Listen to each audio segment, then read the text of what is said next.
Praise the Lord, सबको जय मसीह के। यशाया पहला अध्याय हम पढ़ रहे थे और इसके अंदर हमने देखा कि परमेश्वर के का न्याय का सिंहासन है, जिसके आगे यशाया खड़ा है और इज़राइल के ऊपर आरोप लग रहे हैं। ऐसे लग रहा कोई अदालत लगी हुई है और परमेश्वर इजरायलियों के ऊपर आरोप लगा रहा है। और ये सारा का सारा सीन जो चल रहा था यशाया एक के अंदर हमने देखा। फिर यशाया ने भविष्यवाणियां करनी शुरू कर दी कि आरोप क्या है। परमेश्वर आरोप लगा रहा है कि तुमको मैंने बच्चों की तरह पाला पोसा, तुमको मैंने कहां से कहां मैं ले आया, और लेकिन तुम मेरी आज्ञाओं को नहीं जानते। थोड़ा सा और देखेंगे इसको कि वो कौन सी बातें हैं जो कि परमेश्वर इजरायलियों के बारे में इतना गंभीर आरोप लगा रहा है, और वो आरोप क्या है। ठीक है, तो आइए देखते हैं। ये आज हमारा चौथा दिन है और हम जानते हैं कि जब भी हम वचन पढ़ते हैं तो वचन पढ़ने से पहले हमारी एक आदत हो जानी चाहिए कि हम प्रार्थना करके शुरू करें। ठीक है ना? और हम प्रार्थना करके अपने वचन को शुरू करते हैं। हमने प्रार्थना कर ली है, हम प्रार्थना के साथ ही पवित्र आत्मा के द्वारा शुरू करते हैं। और हमने क्या देखा कि यशायाह ने बोला हम उसका जन पवित्र जन उसका कौन है? वो पवित्र जन याद है? पवित्र जन पहले अध्याय के अंदर देखा था हमने। पवित्र जन परमेश्वर का कौन सी आयत है वो? The Holi one of God. कौन सा है वो? हम्म? कौन सी आयत थी वो? और यही बात भजन संहिता उसका 119 का 102 आयत में बोलता है वो। भजन 119 और उसकी पहली 102 आयत को पढ़े जरा।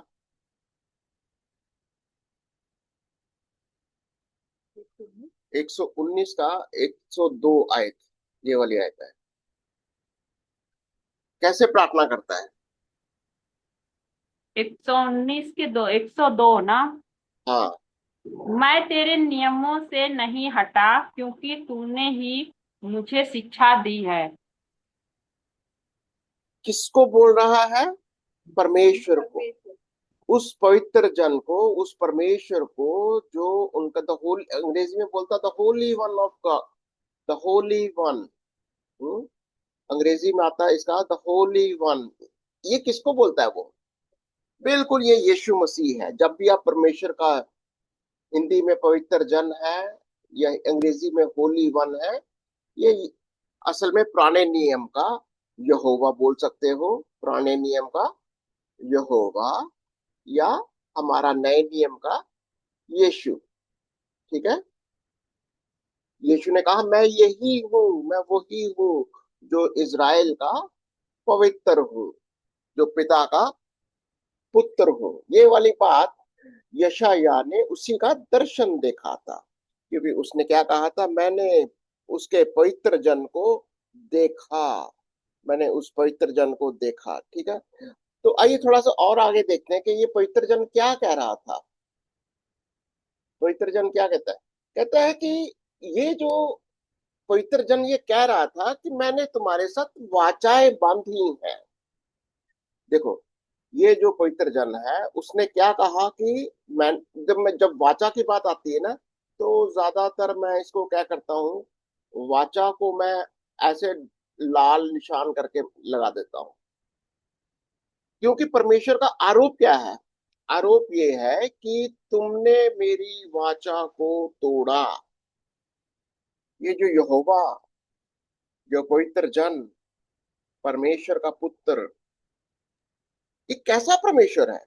ये बाकी परमेश्वर, ये जो बाकी के लोगों से, बाकी के देवी देवताओं से बहुत अलग। सिर्फ एक यही परमेश्वर है, प्रभु है, जो वाचा बांधता है। वाचा बांधता है अपने लोगों के साथ। वाचा का मतलब क्या होता है? जैसे जैसे हम लिखित में बयाना दे देते हैं, या एक वायदा कर लेते हैं, एक किस्म से बंध जाते हैं किसी नियम के तहत, ये वाली बात। वो कहता है कि तुम लोगों के साथ मेरा रिश्ता कोई ऐसे ही नहीं है। मैंने तुम लोगों के साथ एक रिश्ता वाचा के साथ बांधा, ये कह रहा है वो। मैंने तुम्हारे साथ रिश्ता वाचा के साथ बांधा। अच्छा, इसको अब देखेंगे। निर्गमन 24 और उसकी पहली 8 आयतें पढ़ लेते हैं। निर्गमन 24 और उसकी पहली 8 आयतें।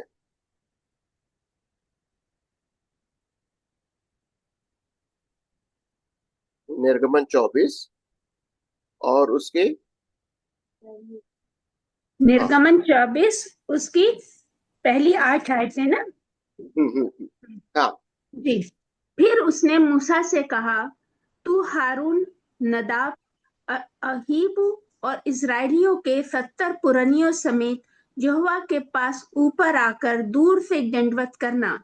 केवल मूसा यहोवा के समीप आए, परंतु वे समीप न आए और दूसरे लोग उसके संग ऊपर न आए। मूसा ने लोगों के पास जाकर यहोवा की सब बातें और सब नियम सुना दिए। तब सब लोग एक स्वर में बोल उठे, जितनी बातें यहोवा ने कही हैं उन सब बातों को हम मानेंगे।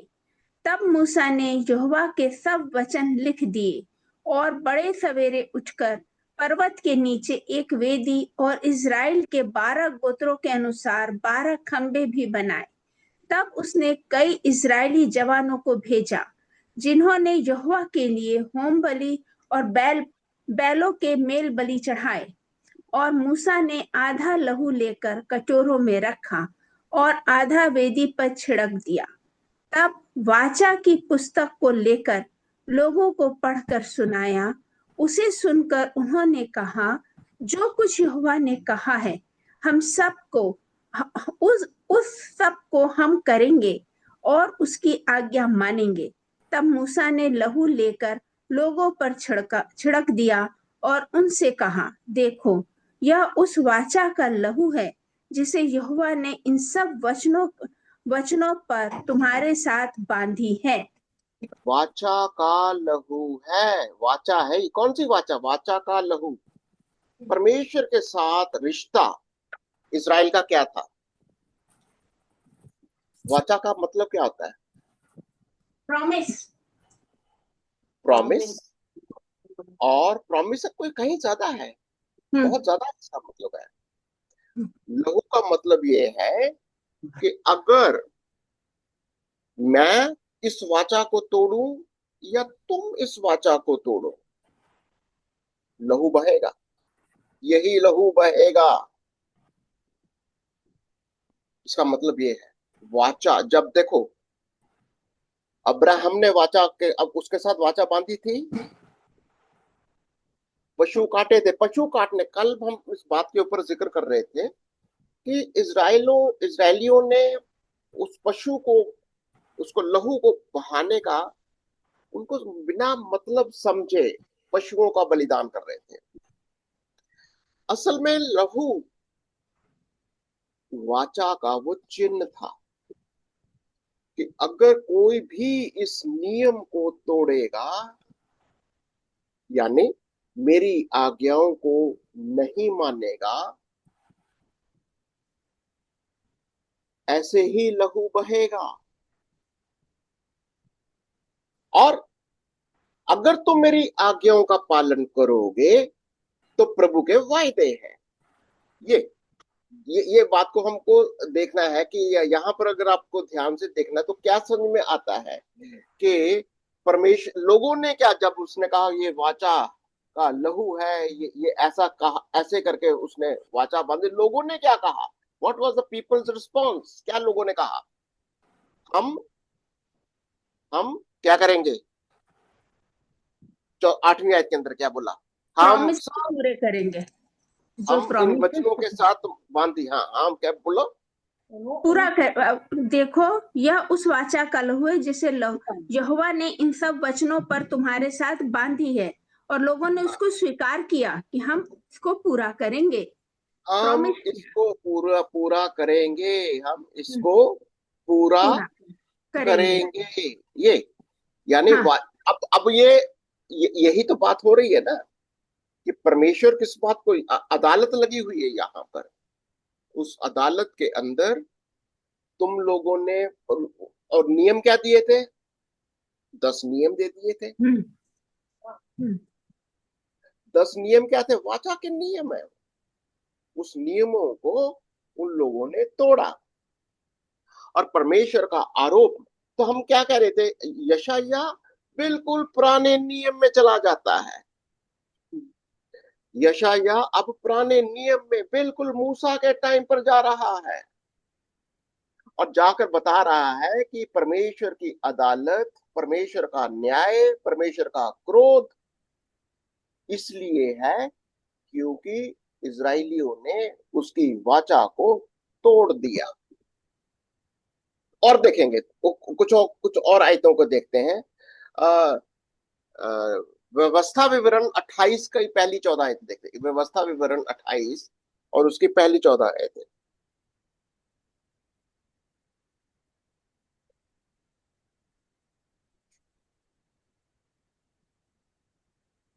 तू अपने परमेश्वर यहोवा के पुत्र हो, इसलिए 28 का पहली आयत से 28 28 14 खुले हुए। पहली मिल गया। यदि तू अपने परमेश्वर यहोवा की सब आज्ञाएं जो मैं आज तुझे सुनाता हूँ चौकसी से पूरी करने का चित्त लगाकर उसकी सुने, तो वह तुझे पृथ्वी की सब जातियों में श्रेष्ठ अच्छा, अभी मैं आपको चाहूंगा कि बिल्कुल इन वाचा का, अगर कहता है, अगर अगर अगर अगर आप इस चीज को सोचो, अगर अगर तुम इस वाचा को मानोगे तो मैं क्या करूंगा? पृथ्वी की सब जातियों में श्रेष्ठ करेगा। मैं तुम्हें श्रेष्ठ बनाऊंगा, श्रेष्ठ बनाऊंगा। ठीक है? अगर तू मेरी वाचाओं को मानेगा तो मैं तुम्हें सारी जातियों में श्रेष्ठ बनाऊंगा। और दूसरी, अपने परमेश्वर यहोवा के सुनने के कारण ये सब आशीर्वाद तुझ पर पूरे होंगे। तुम्हें मैं आशीर्वाद दूंगा, आशीर्वाद सारे आएंगे। प्रभु प्रभु क्या बोलता है? मैं तुझे आशीर्वाद दूंगा। और धन्य हो तू नगर में, धन्य हो तू खेत में। यानी तेरा नगर, तेरा खेत। देखो, मैं इस चीज को मैं समझो इसको, परमेश्वर की ब्लेसिंग सिर्फ आपके जीवन, पर्सनल लाइफ में नहीं है। आपकी प्रॉपर्टी, तुम्हारा नगर, तुम्हारा शहर, तुम्हारा खेत, तुम्हारा बिजनेस, सबके ऊपर तुम्हारी परमेश्वर की आशीष है। ये कह रहा है वो, अगर तू मेरी आज्ञाओं को मानेगा। और धन्य हो तेरी संतान और तेरी भूमि की उपज और गाय और भेड़ बकरी। अब यहाँ पर पशुओं के बच्चे। अब तुम्हारी संतान देखो कितनी दूर तक जा रहा है। संतान, तुम्हारे जानवर, तुम्हारे खेत, कितना दूर तक जा रहा है वो। ये अगर तू मेरी आज्ञाओं को मानेगा, वाचा है उसकी। देखिए, बहुत सारे लोग आज भी बड़ा सवाल करते हैं कि इजराइल ऐसा है, इजराइल वैसा है।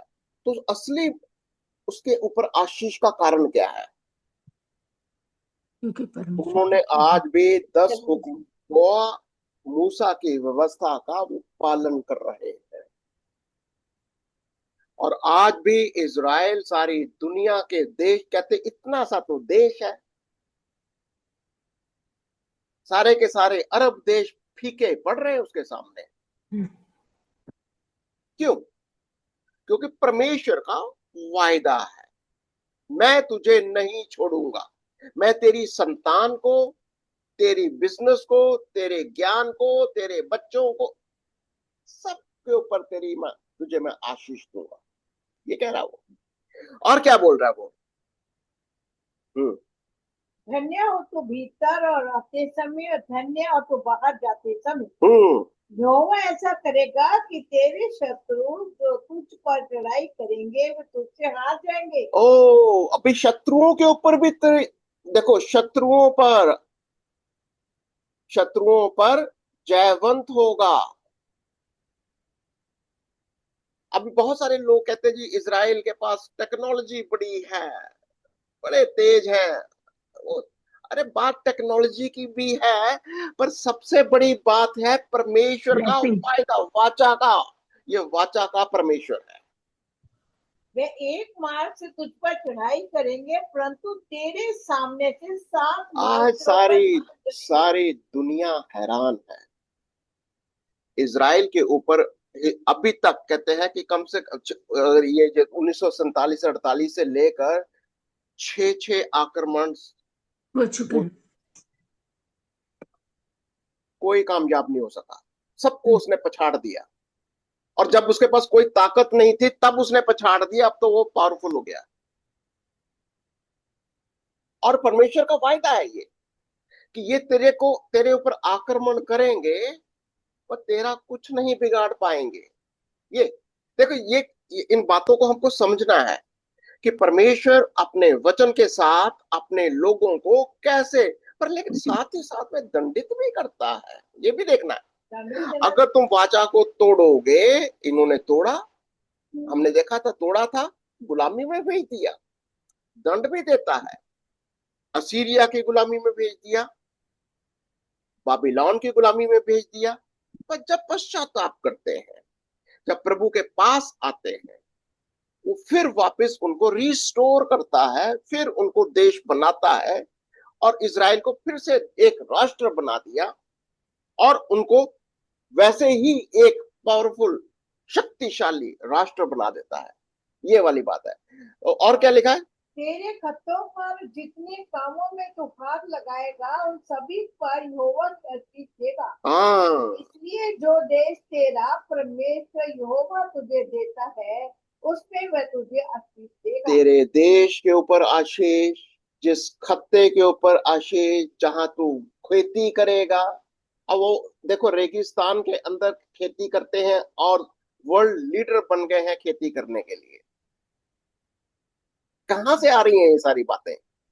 और प्रभु का वचन से कह रहा है कि तेरे खेत में, तेरे खलिहान में, जहां जिस काम में तू हाथ डालेगा, मैं तुझे सफल करूंगा। गॉड गिफ्ट, बोलो, गॉड गिफ्टेड है इजराइल। बिल्कुल बिल्कुल, विजय कुमारी आ गई है, वेरी गुड, वेलकम। यदि तो अपने परमेश्वर यहोवा की आज्ञाओं को मानते हुए उसके मार्गों पर चले, तो वह अपनी शब्द के अनुसार तुझे अपनी पवित्र प्रजा सारी बातें किसके इर्द गिर्द घूम रही हैं? वाचा, वाचा, वाचा, वाचा की सारी बातें वाचा के इर्द गिर्द है। वो कहते हैं मेरी वाचा को याद रखो, मेरी वाचा को, मेरे नियमों को याद रखो। अगर तुम मेरे नियमों को याद रखोगे, मैं तुझे ये आशीषें दूंगा, ये कह रहा वो।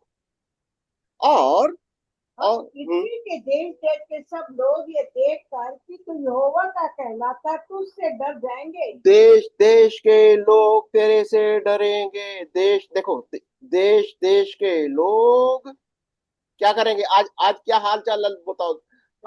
आज इजराइल करता क्या है? कहता मैं अपने दुश्मन को कहीं भी हो मैं छोड़ूंगा नहीं। इतना कॉन्फिडेंस आता कहां से है? तो प्रभु दे रहा है ना, प्रभु की तरफ से। असल में ये प्रभु की ओर से ही आशीष आती है, वो पावर आती है। और वो किसी अमेरिका से भी नहीं डरता, वो किसी से नहीं डरता। और हालांकि अमेरिका भी जानता, क्योंकि वहां पर यहूदी रहते हैं। अमेरिका में असली पावर कहां से आ रही है? अमेरिका में यहूदी लोग कहते हैं कि भाई हमारे देश को तुम इनके साथ चलो, ये परमेश्वर की वाचा के लोग हैं हम। और यही बात है कि वो प्रभु की आशीष है, और वो जो परमेश्वर चाहता है, जो प्रभु चाहता है, वो ही करते हैं। और जब तक वो प्रभु की आज्ञा में, उसकी बुलाहट में वो काम करेंगे। अब आज की प्रॉब्लम क्या है? अभी सिर्फ वो मूसा की व्यवस्था का पालन कर रहे हैं, याद रखना। अभी तक उन्होंने यीशु मसीह को ग्रहण नहीं किया। नहीं, यस, अभी तक उन्होंने सिर्फ मूसा की पुरानी व्यवस्था की वाचा का ही पालन कर रहे हैं, इसीलिए इतनी आशीषें हैं। और सोचो जरा, और जिस दिन उन्होंने यीशु को ग्रहण कर लिया, तब क्या होगा?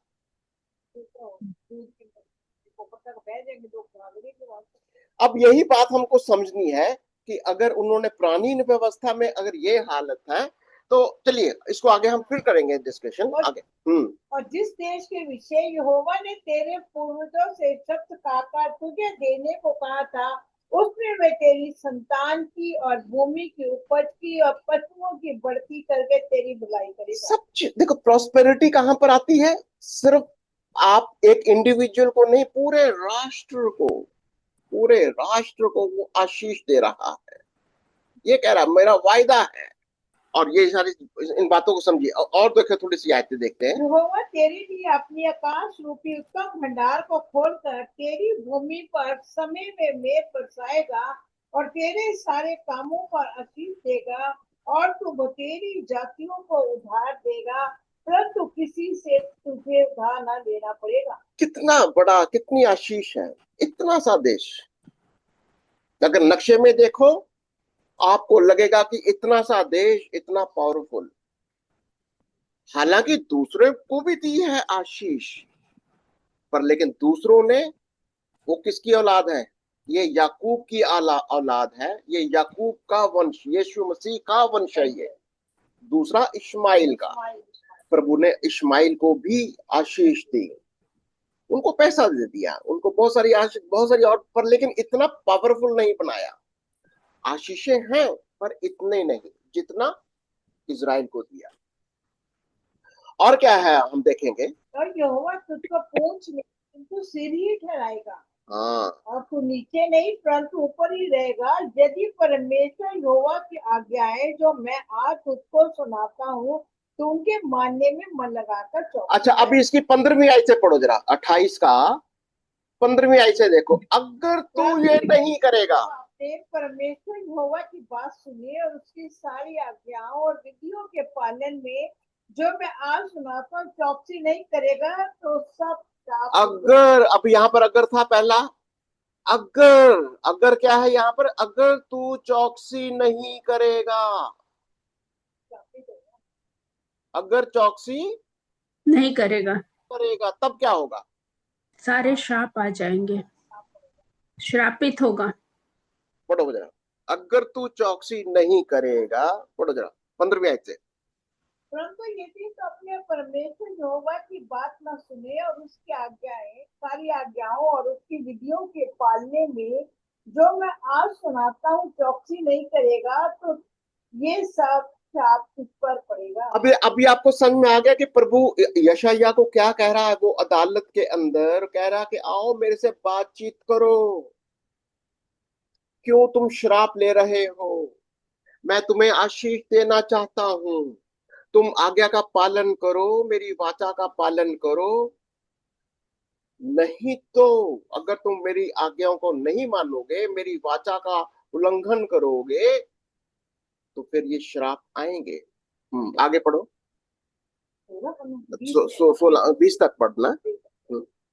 अर्थात शापित हो तू नगर में, शापित हो तू खेत में, शापित हो तेरी टोपी और तेरी कटौती, शापित हो तेरी संतान और भूमि की उपज और गाय और भेड़ बकरियों के बच्चे, शापित हो तो भीतर आते समय और शापित हो बाहर जाते समय। फिर जिस जिस काम में तू हाथ लगाएगा उसमें यहोवा तब तक तुझको छाप देता है और भय उत्तर करता है, धमकी देता रहेगा, जब तक तू मिट ना जाए और शीघ्र नष्ट ना हो जाए। ये इस कारण होगा कि तू यहोवा का त्याग कर दुष्ट काम करेगा। श्राप क्यों आते हैं? क्योंकि आज्ञा का पालन नहीं करा। अब असल में प्रभु का असली आरोप क्या है? उसके ऊपर जो अदालत लगी हुई है उसके उसके न्याय के सामने, वो असल में लॉसूट, लॉसूट का मतलब उसका आरोप, आरोप क्या है? What is the lawsuit? यानी आरोप क्या लगा हुआ, क्या है आरोप? क्या आरोप है? अगर वो परमेश्वर कि सिर्फ वाचा को मानो उसको प्रभु, वाचा का उल्लंघन करोगे, हाँ वाचा का उल्लंघन करोगे तो श्रापित होगे। वाचा का उल्लंघन किया तो श्राप आएंगे। बहुत सिंपल सी बात है। यस, ठीक है। तो अब यहाँ पर क्या लग रहा है आपको कि परमेश्वर ने, अगर 30 का भी 1 से 5 पढ़ तो क्या लगता है? वायदे क्या है उसके? What are the promises? ये प्रभु ने वायदे क्या किए? 30 का पहली 5 आयतें।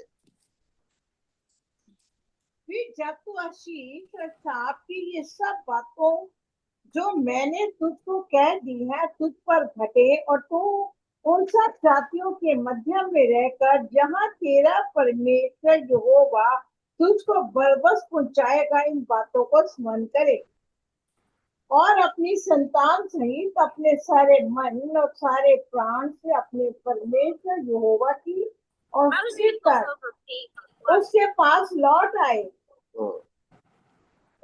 आए, अपने परमेश्वर यहोवा के पास लौट आए, उसकी इन सब आज्ञाओं के अनुसार जो मैं आज तुझे सुनाता हूँ उसकी बातें मान।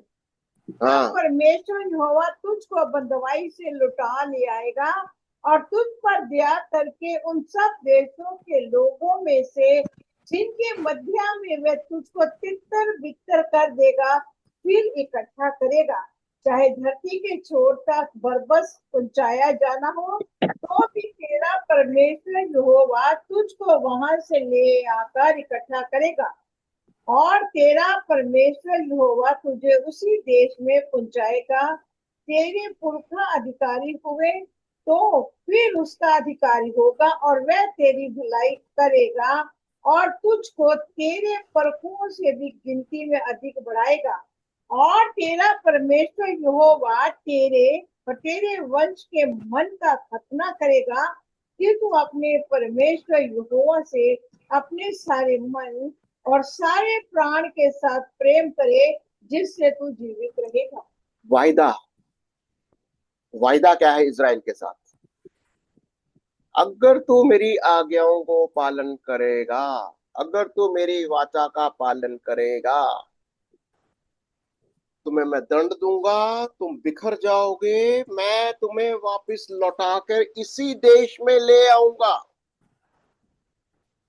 इजराइल 1948 में कब आया था वापस? बिल्कुल इंडिया के बाद में आया होगा। ये हम तो 47 में हमारा राष्ट्र बना, ये 1948 में। सोचो जरा,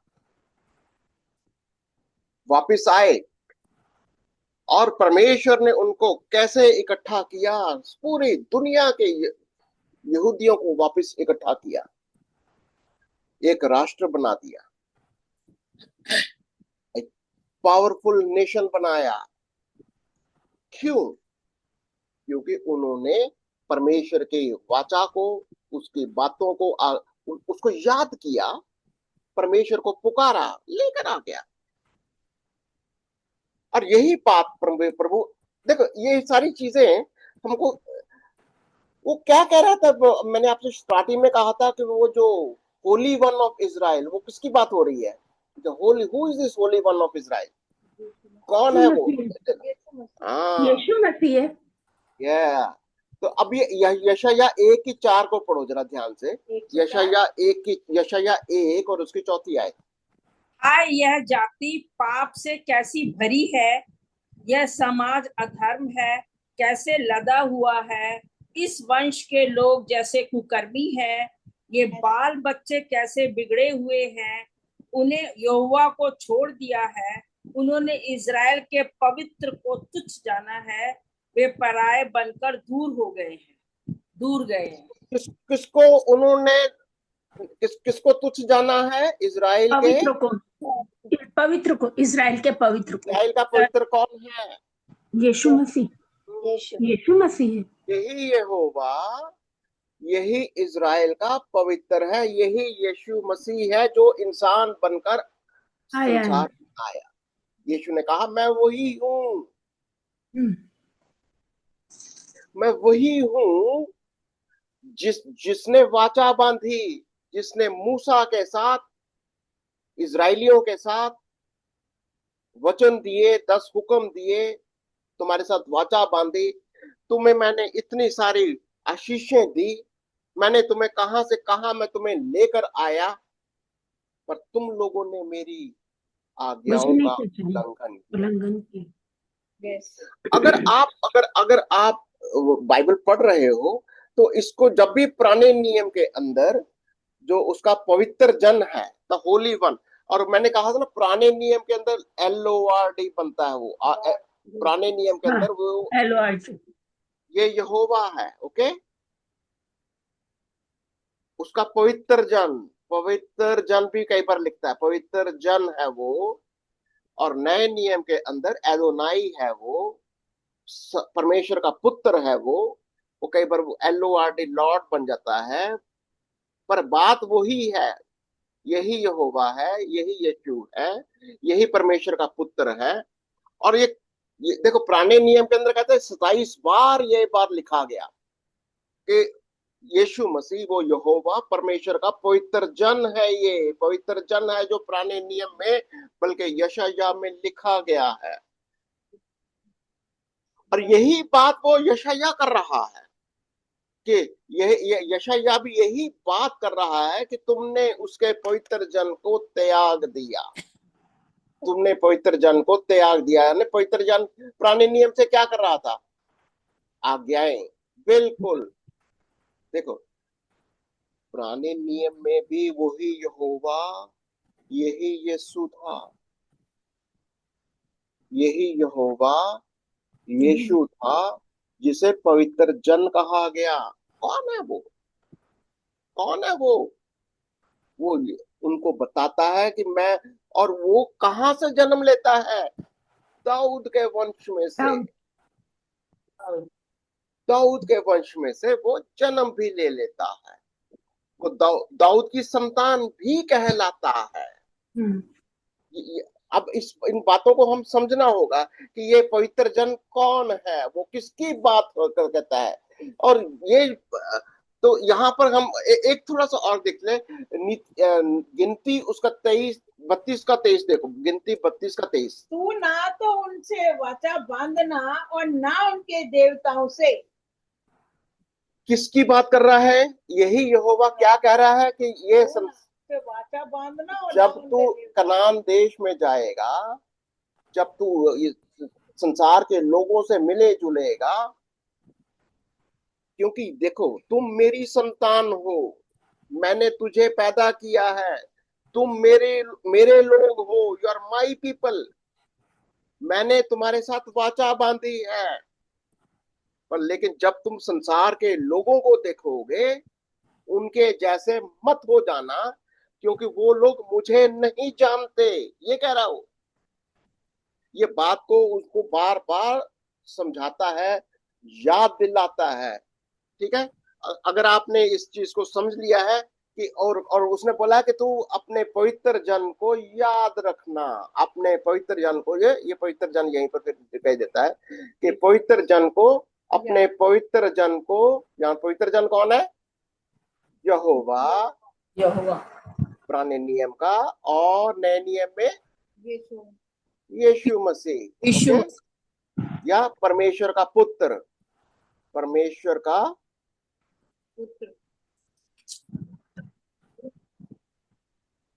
पुत्र।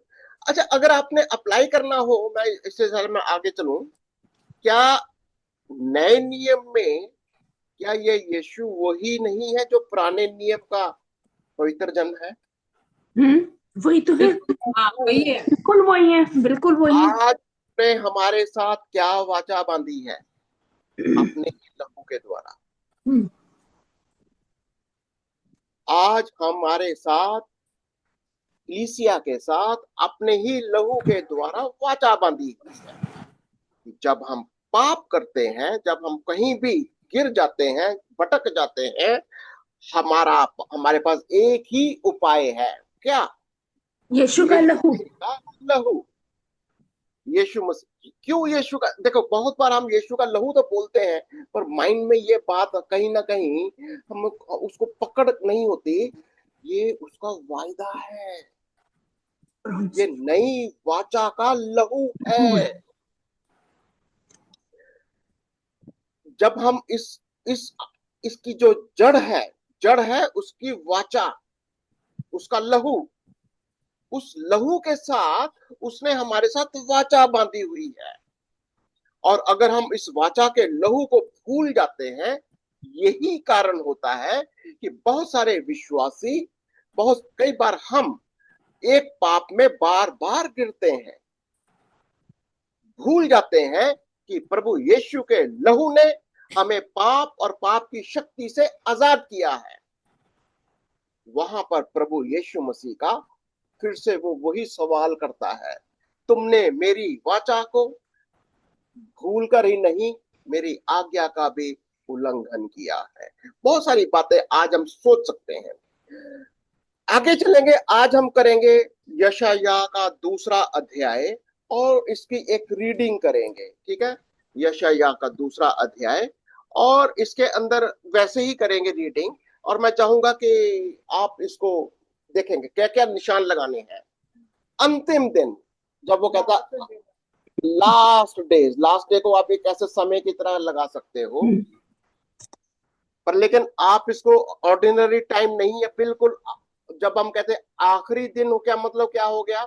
जब से यीशु आएगा, जब यीशु आया, देखो आपने उस तस्वीर बनाया था ना, यीशु आया और यीशु का किंगडम कब तक है? यहाँ तक कलीसिया की स्थापना कर दी, उसके बाद में 7 दिन का साल, ठीक है, उसके बाद में 1000 का साल। तो आखिरी दिन कब से शुरू हो गए? यीशु के आने से। तो आखिरी दिन यहाँ से शुरू हो गए, यीशु का आना। जब यीशु मसीह, जब वो यही यहोवा, यही यीशु, जब वो वापस शरीर में आ गया, वही पवित्र जन जब वो पैदा हो गया, आखिरी दिन चल पड़े। बहुत बारीकी से पकड़ना है इसको। आखिरी दिन वो बिल्कुल 7 साल वाले नहीं है। Second coming, yes, second coming, आखिरी दिनों के, वो आखिरी दिनों के अंत में यीशु मसीह आएगा, दैट इज सेकंड कमिंग। पर आखिरी दिन जब हम समझते हैं, वो यीशु मसीह के आने का मतलब आखिरी दिन की शुरुआत हो गई, ठीक है। तो आपको ये आखिरी दिनों को निशान लगाना होगा, ओके। और फिर राष्ट्रों के बारे में आप क्या समझते हो? राष्ट्र, जो एक तो इजराइल एक राष्ट्र है, और बाकी के राष्ट्रों का क्या हाल चाल है, उनके साथ वो क्या, मतलब क्या लेना देना है। पर लेकिन ठीक है, इसको एक तरीके से निशान लगाना है। आखिरी दिनों को भी निशान लगाना है। हाउस ऑफ द लॉर्ड, यानी हाउस ऑफ द लॉर्ड कौन सा? दाऊद की संतान, जेरूसलम। इसको मैं ऐसे करके दाऊद का सितारा करके निशान लगा सकते हो।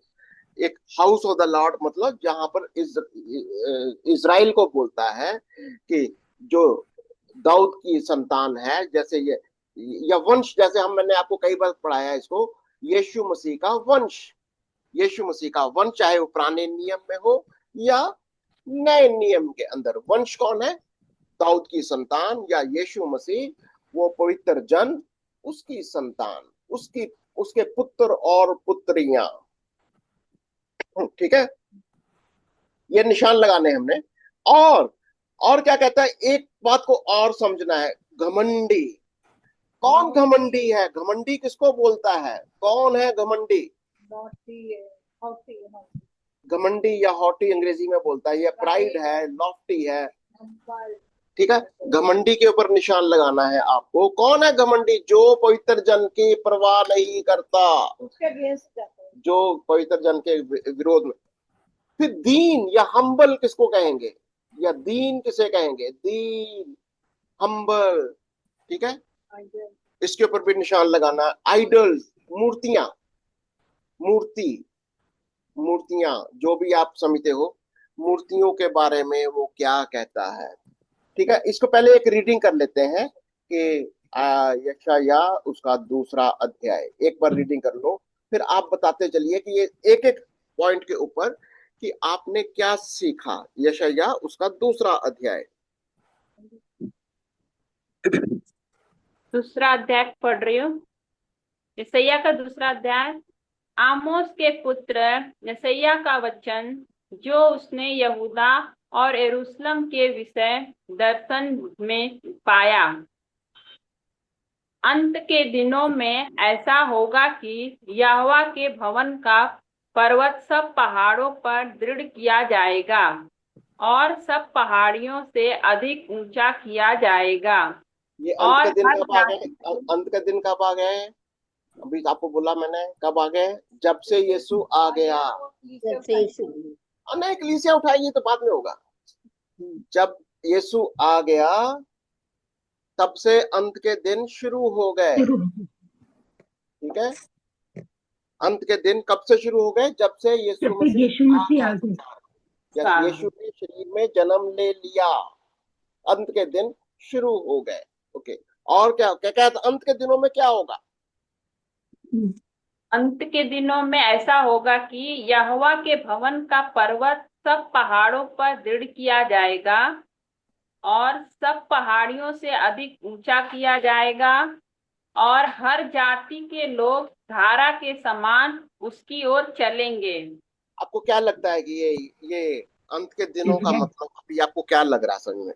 यीशु मसीह के आने के बाद आज तक बहुत सारे लोग इसी यीशु को मसीहा करके ग्रहण करके उसकी ओर एक कहते कि बाढ़ की तरह लोग आ रहे हैं, और ये चलता जाएगा। ठीक है, ये चलता जाएगा। और क्या होगा? तीसरी आयत के अंदर बहुत से देशों के लोग आएंगे और आपस में कहेंगे, आओ हम यहोवा के पर्वत पर चढ़कर याकूब के परमेश्वर के भवन में जाएं। हाँ, तब वह हमको अपने मार्ग सिखाएगा। हाँ, हम सब उसके पथों पर चलेंगे, हम्म। क्योंकि यहोवा की व्यवस्था सिय्योन से और उसका वचन यरूशलेम से निकलेगा। देखिए, मैं चाहूंगा कि ये आपको, अगर आप चाहते हो इसको समझना, तो आपको इस चीज भविष्यवाणी को याद रखना है। अंत के दिनों की बात हो रही है। यीशु मसीह जब आया उसके बाद में ये चर्च पीरियड है, ये चर्च पीरियड है, चर्च है। यहाँ से चर्च का रैप्चर है, यहाँ पर 7 साल का पीरियड है, यहाँ पर 1000 साल है। आपको फिट होते जाना है। कहा यहाँ पर यीशु का सेकंड कमिंग है, सेकंड कमिंग। अभी आपको इस भविष्यवाणी को समझना है कि ये कब की बात हो रही है। जाति जाति का न्याय करेगा, कहां पर है वो? हम्म? जाति जाति ये जाति राष्ट्रों का न्याय यहाँ पर, राष्ट्रों का न्याय हमने पढ़ा था नहीं? राष्ट्रों का न्याय 1000 साल से पहले करेगा ना। नंबर राष्ट्रों का 4 में है। नंबर वो 4 में, वर्ष 4 में है, अगर जाति जाति का न्याय वो करे। ठीक है, वो मैं क्या कह रहा हूँ, यहाँ पर डेसिफर करना है इसको। ये भविष्यवाणी कौन से टाइम लाइन में कहां पर फिट हो रही है? 1000 साल से पहले, 1000 साल से पहले ऐसे ही 7 साल का पीरियड खत्म होता है, खत्म होगा तब ये होगा। राष्ट्रों का न्याय होगा। 1000 साल के पहले। आप उस चीज को बारीकी को पकड़ते चलिए साथ साथ में। ओके, और क्या करेगा? जाति जाति का न्याय करेगा, देश देश के लोगों के झगड़ों को मिटाएगा, यानी सब राजा लोग उनका झगड़े मिटाएगा और न्याय भी करेगा, बहुत सारा खून भी बहेगा। और क्या करेगा वो? और वे अपनी तलवारें पीट कर हल के फाल और अपने भालों का हाशिया बनाएगा। और ये वाला जो अब ये जो बात होगी कि कोई लड़ाई नहीं करेगा, ये कहीं ना कहीं वो यहाँ पहुंच गया। वो अब इस पीरियड में चला गया कि अब कोई लड़ाई नहीं करेगा, कोई वो नहीं करेगा। राष्ट्र राष्ट्र पर चढ़ाई नहीं करेगा। वो 1000 साल के पीरियड में पहुंच गया। देखो, ये मैं आपको इसलिए कह रहा था कि ये जब आपने प्रकाशित वाक्य पढ़ा है तो आपको ये यशायाह को समझना बहुत आसान हो जाएगा। अगर आपने प्रकाशित वाक्य को समझ लिया है, उस क्रोनोलॉजी को समझा है कि ये कौन से पीरियड की बात कर रहा है। 1000 साल, 1000 साल, यहाँ अब पर 1000 साल 1000 साल, 1000 साल की बात कर रहा है। यस। यहाँ पर। अब जाति जाति के लोग एक विरुद्ध तलवार ना चलाएंगे, ना लोग भविष्य में युद्ध की विद्या सीखेंगे। और क्या होगा? और लोग भविष्य में एक युद्ध को विद्या सीखेंगे, जाति जाति के विरुद्ध तलवार चलाएंगे, नहीं ना चलेगी। चलाएंगे, ना चलाएंगे। आप उल्टा पढ़ रहे हो। हाँ। पढ़ो पढ़ो पढ़ो, कोई नहीं, ध्यान से पढ़ो। नहीं, ध्यान से पढ़ो। नो मोर लड़ाई, अभी लड़ाई नहीं होगी, नहीं तलवार चलेगी।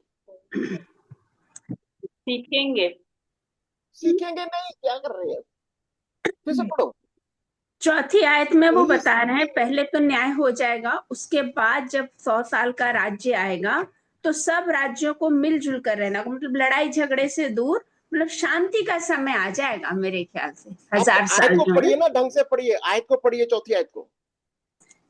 पढ़ रही वह है बहन। जाति जाति का न्याय करेगा और देश देश के लोगों के झगड़ों को मिटाएगा, और वे अपनी तलवारें पीट कर हल के फाल और अपने भालों का हंसिया बनाएगा।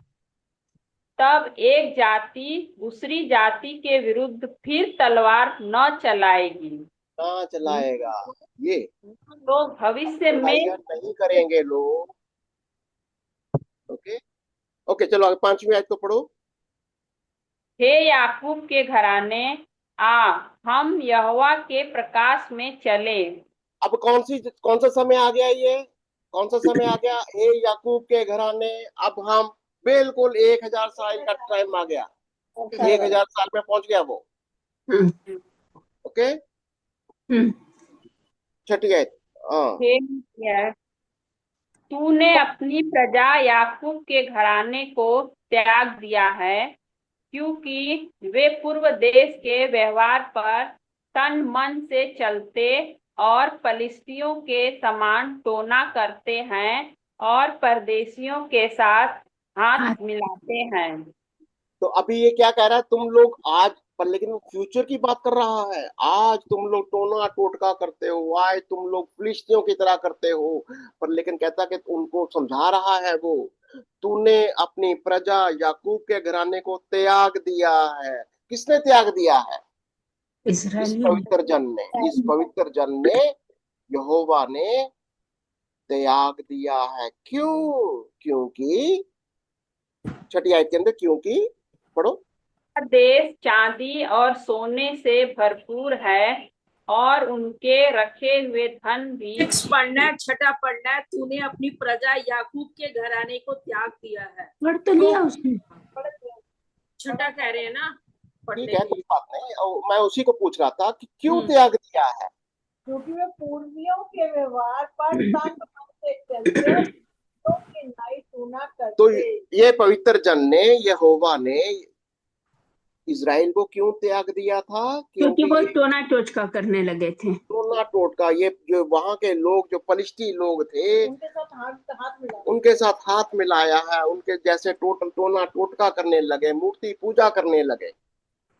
और उनका क्या करने लगे? 7वीं आयत। उनका देश चांदी और सोने से भरपूर है और उनके रखे हुए धन की सीमा नहीं। उनका देश घोड़ों से भरपूर है और उनके रथ अनगिनत हैं। हाँ, किसकी बात हो रही है? ये फलिश्तियों की बात हो रही है, जो राष्ट्रों की बात हो रही है। लोगों के पास, राष्ट्र के लोगों के पास बहुत घोड़ा है, बड़ी ताकत है, बड़ा सोना चांदी है, पर लेकिन उनका देश, 8वीं आयत, उनका देश मूर्तों से भरा है। वे अपने हाथों की बनाई हुई वस्तुओं को, जिन्हें उन्होंने अपनी अंगुलियों से संवारा है, दंडवत करते हैं। तो ये राष्ट्र के लोग क्या कर रहे हैं? मूर्ति पूजा। मूर्ति मूर्तों पूजा के कर रहे हैं, आगे, मूर्ति हाथ पूजा। की बनाई हुई मूर्तियों के आगे दंडवत दंडवत करते हैं, कर रहे हैं, पूजा पूजा कर करते रहे हैं। हैं। हाँ, और 9वीं आयत, इससे मनुष्य झुकते और बड़े मनुष्य नीचे किए गए हैं, इस कारण उनको क्षमा न कर। तुम क्षमा मत करो, तुम इनको यानी कहने का प्रभु क्या कह रहा था, इनको अपने बीच से निकाल दो, इनको क्षमा मत करो, तुम्हारे बीच में रहने नहीं चाहिए ये। और क्या कहता है 10वीं आयत के अंदर, यहोवा के भय के कारण और उसके प्रताप के मारे चट्टान में घुस जा और मिट्टी में छिप जा। यानी इन लोगों को क्या कह रहा है कि तुमको चट्टान यहोवा में का घुस प्रताप, जाओ। परमेश्वर का वो प्रताप है, उसकी महिमा के कारण तुम लोग छुप जाओ, तुम उसको फेस, तुम चट्टानों में छिप जाओ, नहीं तुम देख सकते उसको। हाँ, और क्योंकि 11वीं आयत, क्योंकि आदमियों की घमंड भरी आंखें नीची की जाएंगी और मनुष्यों का घमंड दूर किया जाएगा, और उस दिन केवल यहोवा ही ऊंचे पर विराजमान होगा। तो कौन लोग हैं ये घमंडी लोग, जो इस पवित्र जन का विरोध करते हैं, जो मूर्तियों के पीछे, मूर्तियों के अपने सोना चांदी अपने रथों के ऊपर विश्वास करते हैं, इनका घमंड नीचे किया जाएगा, ये कह रहा है वो, इनका घमंड नीचे किया जाएगा और प्रभु क्या करेगा, यहोवा ऊंचे पर विराजमान होगा। ओके, अब 12वीं आयत, क्योंकि सेनाओं के यहोवा का दिन सब घमंडियों और ऊंची गर्दन वालों पर और उन्नति के फूलने वालों पर आएगा, और वे झुकाए जाएंगे। तो यहाँ पर राष्ट्रों का न्याय दिखाई दे रहा है कहीं पर, वो राष्ट्रों का न्याय कहाँ पर टाइमलाइन में कहाँ लगा रहे हैं हम लोग, याद है वो, बिल्कुल 7 साल जहाँ खत्म हो रहे हैं वहां पर राष्ट्रों का न्याय। 1000 से यस। पहले। हम्म, और 34वीं और 13वीं, लाबानोन के सब देवदारों पर जो ऊंचे पर बड़े बड़े हैं, बाशान के सब बाज वृक्षों पर और सब ऊंचे पहाड़ों और सब ऊंची पहाड़ियों पर। असल में ये जब वो कहते हैं ये पहाड़, ये पेड़, ये सब लोग हैं, ओके, जब भी वो कहता है ये, तो यानी लबनोन की बात कर रहा है, बसान की बात कर रहा है, ये अलग तरशीश की बात कर रहा है, ये सब लोगों की बात हो रही है, ये राष्ट्र है सब के सब। अब इनके बारे में क्या कह रहा है, पढ़ो जरा, लबनोन के सब देवदारों पर जो ऊंचे और बड़े हैं, और 14वीं आयत, 14 में बाशान के सब बाज वृक्षों पर और उन सब ऊंचे पहाड़ों और सब ऊंची पहाड़ियों पर, सब ऊंचे गुम्मटों और सब दृढ़ सरपनाहों पर, तरसीस के सब जहाजों और सब सुंदर चित्रकारी पर वह दिन आता है। वो दिन आता है, किनके ऊपर आता, सारे राष्ट्र, प्रभु का दिन, प्रभु के न्याय का दिन, राष्ट्रों का न्याय का दिन, यीशु का सेकंड कमिंग आ रहा है, ये कह रहा है वो। और मनुष्य का गर्व मिटाया जाएगा और मनुष्य का गर्व मिटाया जाएगा, ओके, और मनुष्य का घमंड नीचा किया जाएगा, हम्म, और उस दिन केवल यहोवा ही ऊंचे पर विराजमान रहेगा। हाँ, तो यहाँ पर क्या है, वो पवित्र जन कौन है, यीशु यहोवा, मसीह। पवित्र जन कौन है, वो है यीशु यहोवा, मसीह, जो यीशु सेकंड मसीह। कमिंग में आ रहा है। जो मनुष्य अपने ऊपर घमंड करते हैं, अपने सोना चांदी पर घमंड करते हैं, अपने हाथी घोड़े रथों पर घमंड करते हैं, उन सब का घमंड नीचे किया जाएगा, ये कह रहा है वो। और वो आपको दिखाई दे रहा टाइम लाइन में कहां पर लगाना है इसको, बिल्कुल वहीं पर, second coming of Jesus Christ.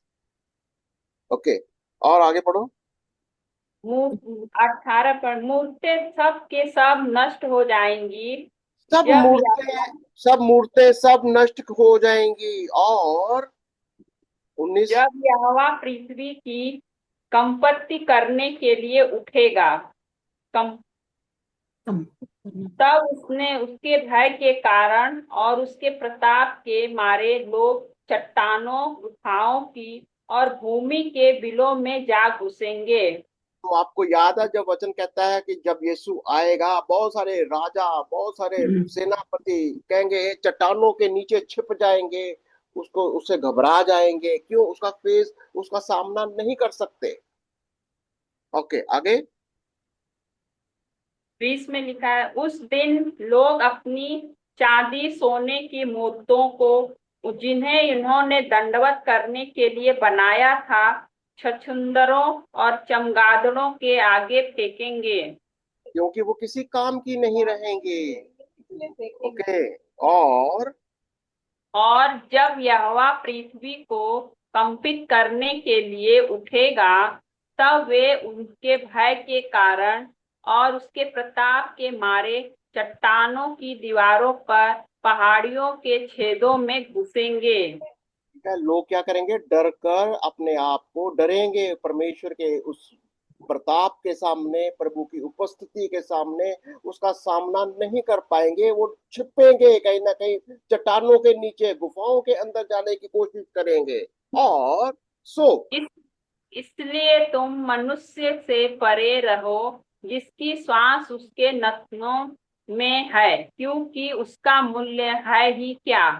तो अगर उस पवित्र जन को छोड़कर अगर हमारा ध्यान सिर्फ इस शरीर के, संसार के लोगों के ऊपर है, कहता वो कुछ नहीं है।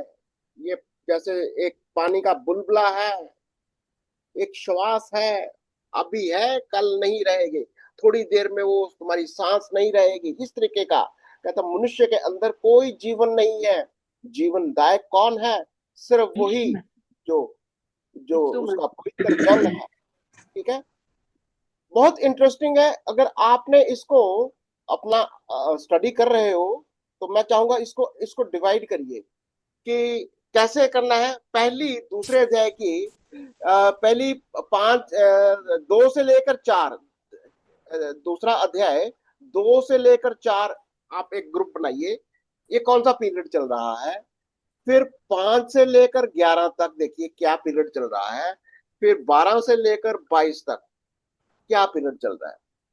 आप इसको बनाइए कि आप इसको टाइम के साथ ये होमवर्क कर लीजिए इसको, कि ये कौन सा वाला पीरियड है, कहाँ फिट होगा। ठीक है, यशायाह 2, या समझ में आ गया मैं क्या लिखा हुआ सामने? 2 से 4 में कौन सा पीरियड चल रहा है, 5 से 11 कौन सा पीरियड चल रहा है, 11 से 22 क्या पीरियड चल रहा है। ठीक है, और यहाँ पर यशायाह, अब बताइए मेरे को, यशायाह पहला अध्याय और दूसरा अध्याय, दोनों में कोई फर्क है क्या? नहीं। हुँ? दोनों में कोई फर्क है? सेकंड क्या वाले का फर्क है? फर्क है ना, क्या करेंगे उनके अनुसार वो जरूर बता देगा। बिल्कुल। वो क्या बताएगा सेकंड वाले को। पहले अध्याय में और दूसरे अध्याय को वो कैसे कनेक्ट करता है, हम कल डिस्कस करेंगे इसके ऊपर। ठीक है, आप इस चीज को थोड़ा अपना पढ़ के रखिए कि पहला अध्याय और दूसरा अध्याय के साथ में कैसे कनेक्शन होता है। तो उसके लिए करना क्या है, बहुत इंटरेस्टिंग है। पहली 2 आयतें पढ़ लो पहले। ये दर्शन किसके लिए है? यशायाह का दर्शन असल में किसके लिए है? यीशु मसीह का सेकंड कमिंग, सेकंड कमिंग के लिए। राष्ट्रों का न्याय, जेरूसलम या इज़राइल का उद्धार, उनको वापस लाना, और उनको वाचा का याद दिलाना। ठीक है, और अगर आप कर रहे हो इस चीज को, तो मैं चाहूंगा कि आप जरूर इस चीज को